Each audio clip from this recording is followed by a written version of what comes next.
Have you ever really thought about what weakness truly means?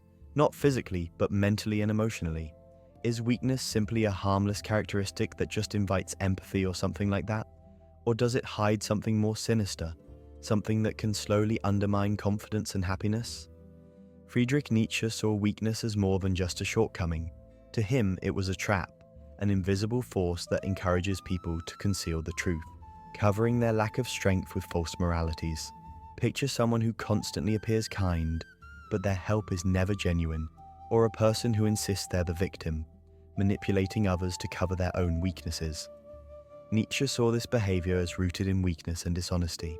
For him, weakness wasn't just a personal flaw, it was a rejection of life, a refusal to confront the truth, and a reliance on a mask that distances us from reality. But what does this notion of weakness reveal about our society and ourselves? Nietzsche believed weakness is more than an individual issue. It's a contagious force that undermines our most vital asset, our ability to live authentically. Nietzsche didn't view weakness as just a natural trait. He saw it as the very foundation of one of the most powerful mechanisms of manipulation ever created, morality. In his view, weakness gave rise to resentment, a bitter emotion that stems from people's inability to confront their own limitations, leading them to shift the blame onto others. This resentment, according to Nietzsche, played a key role in the creation of slave morality, which inverted traditional values, praising suffering, humility, and submission, while demonizing strength, power, and independence. So, what exactly is resentment? Imagine someone who envies another's success, but lacks the courage to admit it. Instead, they criticize the other's achievements, calling them arrogance or greed. This is resentment at its core, the process of demeaning the strong to justify one's own impotence. Nietzsche saw this as where weakness becomes dishonest. Rather than acknowledging their inability to achieve, the weak create a narrative where their limitations are virtues. This is the essence of slave morality, which contrasts with the master's morality that values strength, courage, and self-assertion. While masters create their own values, slaves react by constructing ethical systems that cast them as pure and the powerful as sinful. Christianity, Nietzsche argued, was the prime example of this inversion of values. It glorified weakness by exalting suffering and humility, while condemning pride and self-sufficiency. But Nietzsche didn't despise the weak just because they were weak. His disdain was for their refusal to face their weakness honestly, turning it into a destructive force instead of confronting it. But why is it so common to choose dishonesty? Why is it easier to create a mask than to accept reality? To understand this, we need to explore the psychology of weakness and its connection to dishonesty.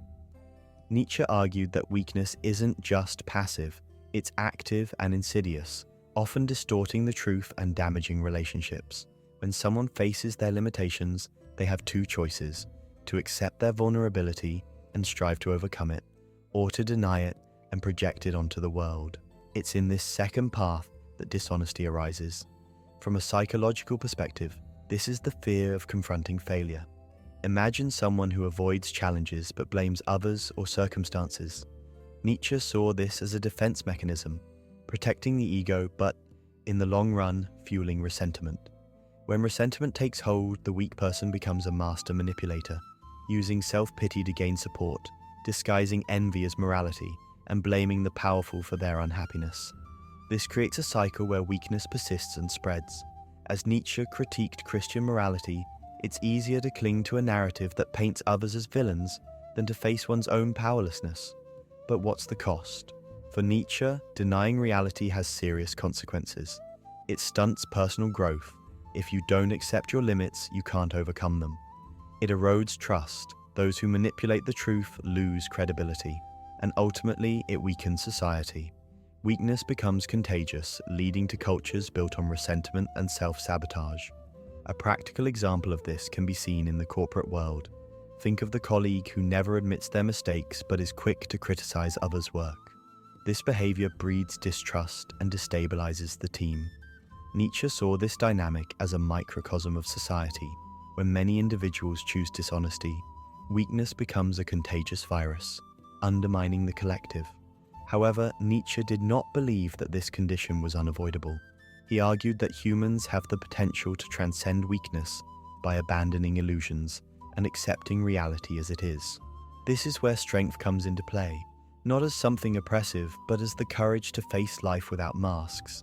This courage, Nietzsche believed, is what separates the weak from the strong. So, what does it mean to be strong? How can we cultivate this inner strength in a world that often rewards manipulation and self-deception? For Nietzsche, dishonesty is the clearest reflection of weakness. When someone lacks the strength to confront their limitations, they resort to falsehoods, both to themselves and others. This strategy creates a toxic cycle. By hiding vulnerability, individuals not only perpetuate their problems, but also destroy the confidence that could help them overcome them. Nietzsche observed this dynamic with skepticism, particularly in the morality of his time. He viewed religion, especially Christianity, as a grand theatre of collective dishonesty. In Human, All Too Human, Nietzsche argued that the weak project their incapacity as virtue, praising humility and submission while condemning qualities they cannot achieve, like pride and self-sufficiency. This mechanism not only deceives others, but also alienates individuals from their true selves. For example, someone might say, "I was unlucky," or "people are against me," as a way to avoid acknowledging their limitations. For Nietzsche, this self-deception is a barrier to self-awareness and a breeding ground for resentment. This dishonesty also affects relationships profoundly. Imagine being in a friendship or partnership with someone who is never transparent about their intentions or feelings. Over time, this lack of honesty erodes trust, creating an atmosphere of insecurity. For Nietzsche, dishonest weakness is one of the most destructive forces in any relationship. It not only causes conflict, but also prevents genuine connections from developing. Nietzsche also argued that the dishonesty born from weakness isn't confined to individuals. It can manifest on a larger scale, influencing entire political, cultural, and social structures. One example is when societies are built on narratives that avoid personal responsibility, such as elevating suffering as a virtue or blaming all problems on external forces. This kind of collective mindset not only stalls progress, but also fosters a culture of dependence and self-deception. However, Nietzsche didn't suggest that we should all simply discard our weaknesses. He acknowledged that vulnerability is part of the human experience. What he criticized was the choice to mask this vulnerability with dishonesty. For him, true strength begins with radically accepting reality, no matter how uncomfortable. After all, how can we create an authentic life if it's built on falsehoods? According to Nietzsche, the first step in breaking this cycle is finding the courage to face the truths we often shy away from. Only then can weakness be transformed into true strength. In a modern world dominated by competition and social media, where appearances are often prioritized, how can we recognize and resist these dishonest tendencies? Is there still room for true inner strength in such a superficial environment? Nietzsche believed that strength isn't just about physical power or external displays. It's a virtue rooted in the capacity to embrace life fully, with all its challenges and imperfections. For him, true strength lies in facing reality, with courage, integrity, and a deep commitment to self-knowledge. But what exactly defines this strength? First, it involves consciously rejecting self-deception. While the weak attempt to justify their limitations with excuses or fabricated moralities, the strong accept their weaknesses as part of the growth process. This self-honesty is what enables them to transcend those limitations. Second, strength requires action. Recognizing reality isn't enough. One must act on it. Nietzsche saw strength in those who made tough decisions, adapted to adversity, and took risks to pursue meaningful goals. Nietzsche admired historical figures who turned challenges into opportunities. Take Leonardo da Vinci, for example. His strength wasn't just in his extraordinary talent, but in his relentless pursuit of knowledge and self-improvement. He epitomizes how strength can be a transformative force, not only leading to personal achievement, but benefiting humanity as a whole. Moreover, Nietzsche saw strength as intrinsically tied to creation. The strong don't merely react to circumstances, they create new values, ways of life, and possibilities. For him, true strength lies in shaping one's own destiny and rejecting conventional limits on human potential. How does this philosophy play out in everyday life? Consider someone who, after years of dissatisfaction in a stagnant job, takes the bold step of leaving the security of a steady salary to pursue a personal passion. Though risky, this is a clear expression of strength, a commitment to authenticity and the pursuit of a more meaningful life. However, strength should never be confused with oppression or tyranny. Nietzsche often criticized those who wielded power to dominate others. For him, true strength is not about destruction, but creation. It's the ability to inspire, elevate, and empower, rather than crush. This distinction is key to understanding Nietzsche's philosophy. In a world full of distractions and external pressures, cultivating inner strength can seem daunting. But Nietzsche believed that anyone willing to abandon the victim mentality and seize control of their life can find this strength. It requires, above all, the courage to question the narratives imposed by society, religion, or culture. As Nietzsche often emphasized, true strength cannot be given or passively acquired. It must be earned, an ongoing act of will that demands effort and sacrifice. In this process lies the beauty of life, the constant opportunity for transformation, reinvention, and the pursuit of excellence. For Nietzsche, strength is not merely a virtue, but a calling, a challenge to abandon mediocrity and embrace a more fulfilling, authentic existence. But are we willing to accept that challenge? For Nietzsche, true respect stems from authentic strength. It's not about physical power or domination, but the magnetic presence of someone who lives in alignment with their essence. This type of strength commands admiration, while weakness, often hidden behind masks, breeds distrust and contempt. When someone demonstrates genuine strength, they shine like a beacon. Think of historical figures like Mahatma Gandhi, whose non-violent path radiated such profound inner strength that it inspired millions and defied entire empires. Nietzsche believed that authenticity, grounded in courage and integrity, is what truly earns respect. However, respect isn't just about being admired by others, it's about self-respect. When a person is strong enough to be honest with themselves and act according to their values, they experience a deep personal dignity. This self-worth is a cornerstone of strength and a catalyst for earning external respect. Yet there's a subtle trap.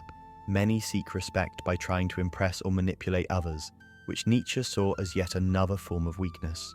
Genuine respect cannot be demanded. It's earned through consistency between one's true self and their actions. In the modern world, where authenticity often takes a backseat to likes and instant validation, genuine respect has become rare. The inner strength Nietzsche valued is the key to navigating external pressures without losing one's essence. In the end, respect isn't just a byproduct of strength.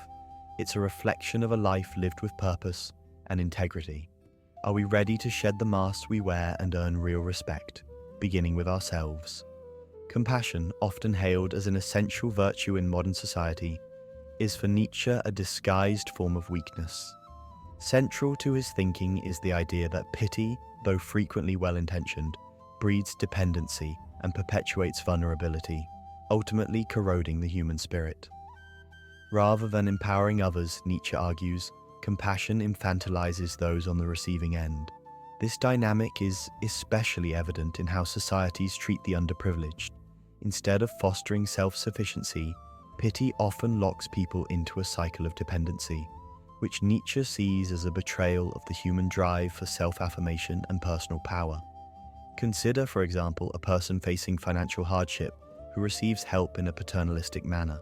The intention may be good, but the underlying message is clear. You can't overcome this on your own. This not only undermines self-confidence, but also stunts the development of essential life skills, preventing the individual from becoming an active force in their own existence. Instead of learning to stand on their own 2 feet, they are trapped in a cycle of dependence, much like a child who never learns to walk. Nietzsche's critique of compassion isn't an attack on human kindness. Rather, it challenges the very nature of conventional morality. Traditional morality, which often glorifies pity, serves as a mechanism of social control, creating a hierarchy that valorizes weakness.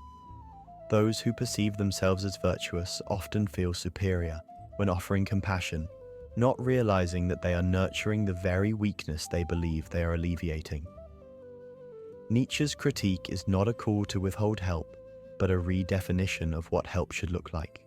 For him, helping others should be about empowering them to rise up and stand strong, not about offering them temporary relief that reinforces their dependence. True compassion, in Nietzsche's eyes, lies in the ability to support others in ways that promote their independence and self-sufficiency, ensuring they are able to face their challenges and develop their own strength. The ultimate goal of assistance should be to help others realize their potential, not to sustain them in a state of weakness. True compassion, according to Nietzsche, should inspire others to grow stronger, to rise above their circumstances, and to take control of their lives. Rather than offering support that deepens vulnerability, we should seek to offer assistance that builds self-confidence and agency. However, the fragility of pity often reveals itself as a tool for manipulation. Compassion can be weaponized to create an emotional dependency, where weakness is exploited for personal gain. This kind of manipulation reflects not strength, but weakness. Nietzsche challenges us to recognize that true strength is shown in the ability to face life without resorting to emotional appeals that diminish the autonomy of others. As we approach pity in our daily interactions, it's vital to ask ourselves, are we empowering others or simply fulfilling our own emotional needs? This self-reflection might be uncomfortable, but it is an essential step toward breaking free from the cycle of dependency that Nietzsche critiques. His critique of compassion and pity compels us to reconsider not just our actions, but the morality that drives them. True strength lies in the belief that every human being possesses the ability to rise. Genuine help, then, is the kind that nurtures this capacity, empowering others to face their challenges independently. The question becomes, how can we transform our interactions into opportunities to foster strength and autonomy, rather than reinforcing fragility and dependence? At the heart of Nietzsche's philosophy lies the idea that life must be embraced in all its complexities and contradictions. Self-affirmation, a central virtue in his thought, is an act of courage that requires accepting life in its entirety, including its struggles and pain. Rather than adopting the pessimistic outlook that many philosophies cling to, Nietzsche advocates for a love of life that transcends mere survival and becomes a celebration of existence itself. For Nietzsche, self-affirmation is a reflection of inner strength. It's the ability to say yes to life, even when it presents insurmountable challenges. Instead of retreating into illusions or succumbing to weakness, the self-affirming individual faces adversity head-on.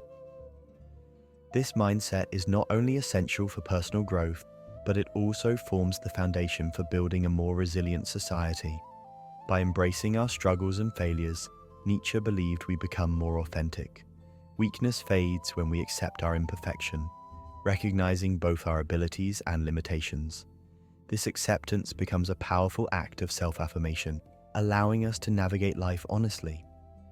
Rather than using compassion as an escape, self-affirmation drives us to actively solve problems and confront our challenges. Consider the life of Nelson Mandela as an example. Despite years of imprisonment, Mandela refused to be consumed by bitterness. Instead, he emerged as a leader who not only asserted himself, but also championed the dignity of his people. His ability to embrace life, even in the face of overwhelming adversity, exemplifies the power of self-affirmation. Nietzsche also critiques society's tendency to glorify weakness and victimhood. He argues that this mindset doesn't just undermine individual potential, it weakens society as a whole. By valuing weakness, we create a culture of dependency that stifles growth and innovation.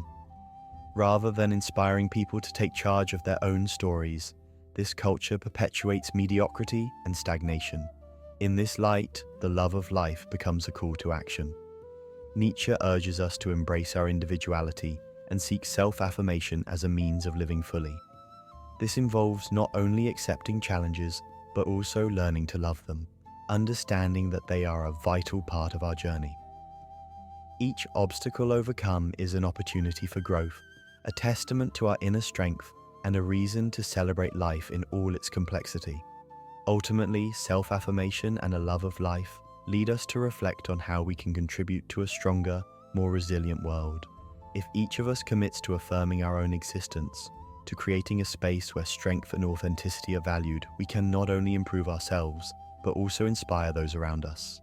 The question we must ask ourselves is, are we ready to embrace life in its entirety, including its struggles and imperfections, and become agents of change in a world that often values weakness? Nietzsche's philosophy extends beyond individual growth. It provides a blueprint for building a more robust and authentic society. His legacy invites us to question the prevailing values that shape our social structures and relationships. In a world that frequently prioritizes conformity and mediocrity, Nietzsche's vision calls us to create communities grounded in strength, honesty, and self-affirmation. For Nietzsche, a strong society is one that values the diversity and uniqueness of its members rather than promoting uniformity. It is essential to encourage individual expression and the pursuit of excellence. This emphasis on individuality is crucial because each person carries a wealth of experiences and perspectives that, when recognized, contribute to the strength of the whole.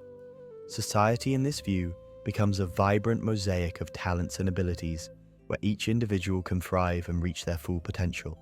In such a society, strength is not about imposing uniformity or suppressing differences. It is about cultivating an environment where people are free to express their authentic selves, to rise above mediocrity, and to contribute meaningfully to the collective. When we embrace Nietzsche's philosophy, we not only enhance our own lives, but also build a society where each individual is empowered to affirm their existence and to become the best version of themselves. This is the kind of world that, according to Nietzsche, we should strive for, a world where life is truly celebrated in all its complexity and strength. Building a strong society requires both courage and a willingness to challenge established norms. Nietzsche critiques conventional morality, which often seeks to level differences in the name of equality.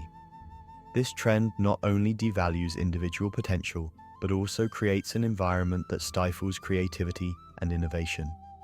Instead of celebrating excellence, society often settles for mediocrity, which ultimately leads to stagnation.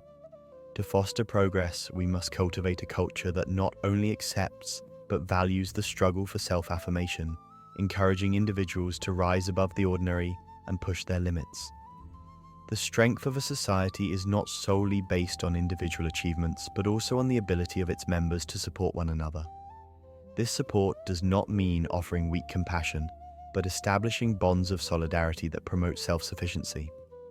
By nurturing resilience, communities can face crises together, becoming more adaptable and able to overcome challenges. This active solidarity is the true social strength that Nietzsche envisions, a strength born from mutual empowerment rather than dependence. For example, during crises such as natural disasters or economic hardship, communities that support one another display an exceptional capacity for resilience. They do not wait for outside assistance, but instead organize and utilize the resources at their disposal to rebuild. This proactive approach not only strengthens social bonds, but also empowers individuals to take decisive action, reinforcing the idea that true strength is forged collectively. Building a strong society also requires continuous critique of the values around us. Nietzsche urges us to challenge social norms and not blindly accept the prevailing morality.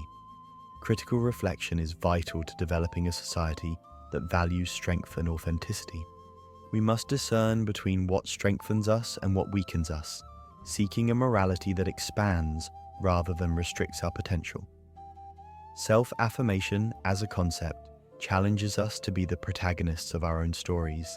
Each person bears the responsibility of asserting themselves in the face of adversity and external pressures.